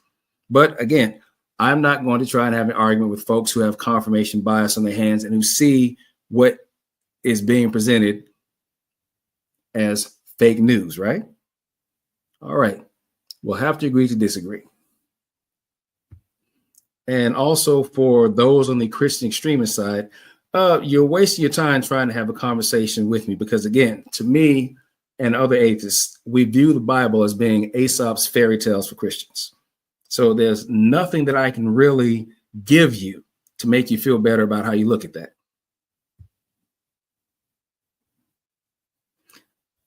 No, actually, confirmation bias, what you're playing is the description that you're applying right now to satisfy the narrative that you're looking for. Sorry, buddy, you won't find it here. All right, so we'll go ahead. We'll take this back from the stage and close it out because I've still got to get up and do some studying here in the morning. So I appreciate everyone who has come through, whether you like what's coming on or not. Thanks nonetheless. All you've done here is gratefully given some time and maybe some shine that we can share with other folks who come by. But by all means, take the information with you. I try and do this at least once or twice a week on live, and then I have times where I drop a few shorts here and there on TikTok and on YouTube. But otherwise, we've got a lot of studying that I've got to get done here at school, but I'll make time for this as much as I can going forward. So all I can say is, again, appreciate you all for stopping by. Whether or not we agree on everything, sometimes we're just going to have to agree to disagree because ideology is strong. Disbelief will always exist. All right. But in the end, chance, probability, and the sphere of influence will always be the main dictators that requires no higher power. If you like it, let me know. Share it if you do. And subscribe. This is what you've been looking for. Thanks all. John Henry out.